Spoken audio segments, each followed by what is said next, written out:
In this video, I want to talk about using purls as markers. A lot of times, I don't like to have a lot of stitch markers in my knitting. In this piece that I'm doing here, which is knit in the round and it has 4 sections, I just want one marker at each section so that I know those 4 sections. Each of those 4 sections is the same. Different things may be happening in the middle of it, but I don't want to put a bunch more markers in there. That's me. You can certainly put in markers to separate pattern repeats, to separate one pattern from another, all kinds of reasons. To me, I just don't want to bother with them in this particular project. So first I want to show you this. This is a shawl design. It's a stole, actually, just a long rectangle with a border that I call Spring's First Blush because of the colors. It's really just a traditional Estonian rectangular stole with lily of the valley and a really traditional Estonian border stitch on it. What I wanted to show you here is if you look here, I put columns of purls between my repeats. So I didn't have to have any markers in my knitting when I was going on this center section. When I got to a purl, I knew I started that pattern repeat over again. The stitch pattern I was working from did not have that in it, so when I cast on my stitches, I added 1 extra stitch between each repeat for that, and I made that up myself, so those purls became my markers. Now, in this sample I have here, I've done the same thing.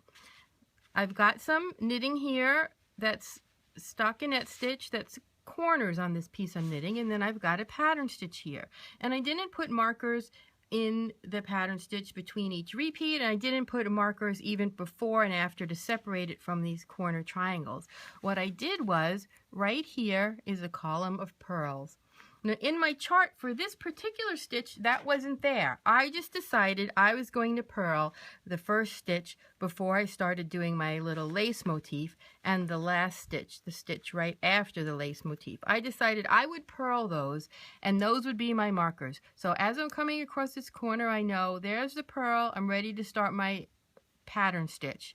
There's the purl, I'm done with my pattern stitch, I'm back to my plain stockinette corner. So I just made that up. Now in this chart here, I put those in. So this is the same kind of corner that we've been looking at.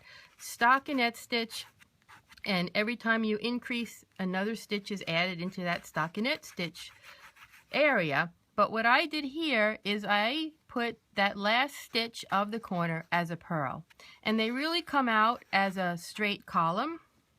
But because the chart's a rectangle and my knitting really makes a triangular shape, it doesn't look the same way. But it's the last stitch of the corner. So you can see here as I'm going across the last stitch of the corner, whether I'm way down here and there's only 1 or 2 stitches, or up here when I've, up to 6, say, I still have that purl. So here it's included in the chart. And then I have a purl after I'm done with the pattern repeat. So as you go in your knitting, you don't have to put markers where those sections begin and end, because you use the purl as a marker. Of course, if you prefer to add a stitch marker, there's nothing wrong with that. This pattern itself, I didn't put markers between the different sections either in this particular pattern, because they're all the same number of stitches and they kind of have these columns of decreases that separate them. So I used that to keep track. It's got some purls too. So see, this section's kind of like garter stitch, and this section's like stockinette stitch with extra stuff going on in it. But here we have stuff that's knit every round, and that is what turns into stockinette stitch. And it's got some, lace and patterning in between, but the background of it's stockinette. And here in this section, the background's garter, and it switches on the other side. So you can see I've got a rectangle of garter with stuff happening, and a rectangle of stockinette with stuff happening. So I used the separation of the garter and stockinette with these decreases in between to create visual markers for me. So I was reading my knitting and matching up as I went across and using that as a guideline. And of course you can put markers in, as I said, if you want to, before and after the whole section, before and after each repeat. If you have multiple repeats of this across your row or across your round, you can put a marker every time you start it over, that's totally up to you. But I like to use my knitting itself to tell me what's happening in the chart.